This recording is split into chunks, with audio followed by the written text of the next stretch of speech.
Hi, my name is Rachel Wilson, and I'm doing my project on the 10 Imperial Tombs of China. I just did some research, and I have it written all down here on my iPad. So, the first one we're going to talk about is the Qin Shi Huang Mausoleum, and it looks like the inside of it anyway. It's like kind of one of the most famous ones, I would say. Like, I've seen this picture multiple places and also in like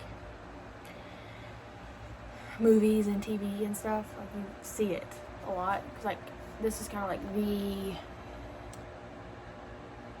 most popular. I'm gonna say popular. That image, like the inside of it. Well, this mausoleum is the largest preserved one in China.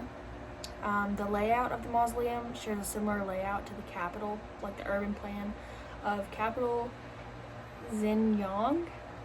I'm gonna butcher all of these names, but and it took more than 700,000 workers and a lot of time to complete the construction of the mausoleum. And there's a legend that it like had like rivers of mercury flowing through it, and some archaeologists probed the area that it was in, and the mercury contents were like sky high compared to the natural mercury levels of everywhere else. So most of the workmen that did all the construction on the mausoleum were killed due to mercury poisoning, which I thought was very interesting. And there were actually treasures hidden inside the tomb, and it's kind of like if you think of the pyramids, and now there's always like booby traps and stuff trying to keep out the tomb raiders. They did that same thing in the Qin Huang Mausoleum. Basically, they were guarded by automatic triggered weapons. So they didn't want people to raid the tomb, pretty much. The second one we're going to talk about is the Mausoleum of Genghis Khan. And it looks like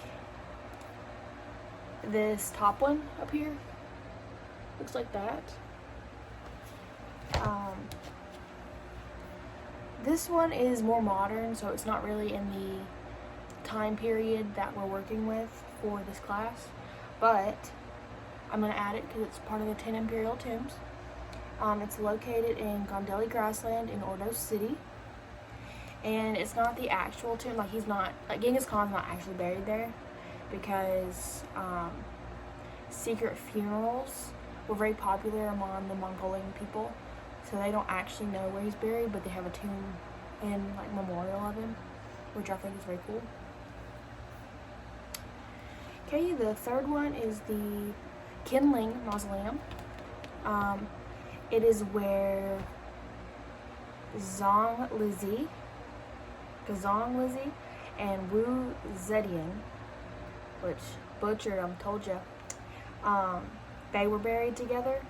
And Lizzie was alive from 628 to 663 AD, and then Zetian from 624 to 704 AD. So Lizzie is the third emperor of the Tang dynasty, and then Zetian is the only woman emperor in Chinese history, and they were buried at this mausoleum together. And then this is kind of like part of the area the mausoleum's in, like this down here. I think it's very cool with all those statues and stuff. I think it's pretty. They're buried there together. It was built in 684 AD, and it took 23 years for them to build it. It is a huge area. It is 2.4 million square meters, and it includes 378 different buildings, which I can see why it would take 23 years to build all of this, because that is humongous. Okay, moving on, the fourth one I'm going to talk about is the Ming Dynasty tombs. And this is where 13 emperors of the Ming Dynasty were buried, and they were buried there from 1368 to 1644. Again, kind of outside our range of dates. But it kind of looks like this. I think it's very cool. All the Chinese architecture I find pretty interesting. And it took over 200 years to build all of this, because I guess they kind of built it as they needed to. And it is built over an area of 40 square kilometers, and it's surrounded by another 40 square kilometers of walls. And what I found interesting about this place, so there is a huge stone arch, and it's 14 meters high, 19 meters wide, and it's decorated with the designs of clouds, waves, and divine animals. I kind of want to see it in person, but I think it's pretty neat. The fifth one is the Huangdi Mausoleum, and it used to be called the Bridge Mausoleum. I think it's because where it kind of sat in between two mountains. It's kind of how I understood my research. And basically, I think, yeah. So this guy was also known as the Yellow Emperor, and this was his mausoleum. And I like how they involved the yellow. But this is kind of like the oldest, I think, emperor. The mausoleum had become the site for national sacrifices since 770 AD under the Tang Dynasty. But Huangdi, which is the Yellow Emperor, he was born in 2697 BC and he died in 2599 BC. And he was known for defeating the Yan Emperor, which was a very big deal at that time. 6, we have the Ming Xiao tomb, and this is the tomb for Zhu Yongzheng, which is the first emperor of the Ming Dynasty, and Queen Ma, and they were both buried there together. It looks like this, and then construction began in 1381 and was complete in 1413. And the mausoleum is one of the first state-protected cultural relics and is enlisted in the World's Cultural Heritage. 7 we're going to talk about is the East and West King tombs. Look like that. The King Royal cemeteries are split in between two different sites because of a feud with the emperors, and it's something to do with a brother relationship and betrayal. So ever since then, they've used two different cemeteries because of guilt. I guess they felt for all the bad stuff they did. Emperor Qinlong's mausoleum was blasted open and plundered by a warlord, and this happened considerably recently, in the early 1900s or maybe 1920s, I think I read. And he didn't really expect this, but the warlord actually opened that up, and so today tourists can actually see inside the interior of the king tombs, which is very cool because you can really see all the magnificent architecture and stonework and stuff, which is very, very cool.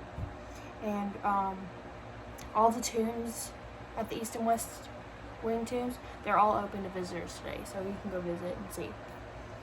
And then we have the Imperial Mausoleum of Xia, which was built from 1038 to 1227. And it looks like this.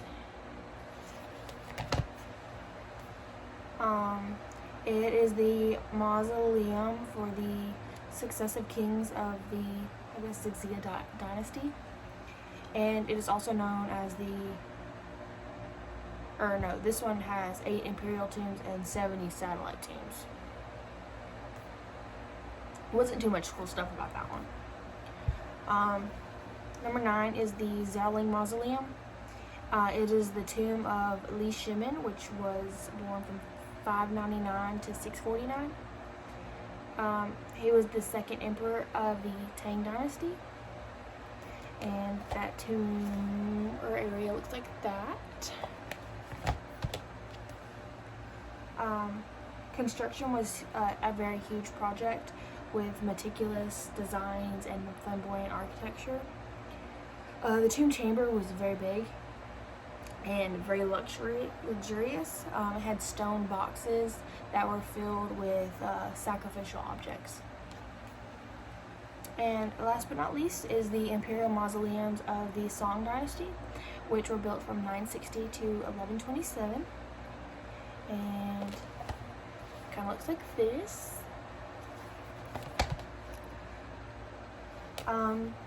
This is where the 9 emperors of the Northern Song Dynasty were buried. It contains the 8 mausoleums of the 7 emperors. And the designs of each of the tombs are generally the same in architecture, like design and stuff. And they all feature a large tomb terrace. And that is all I have on the Imperial mausoleums of the Imperial Tombs of China.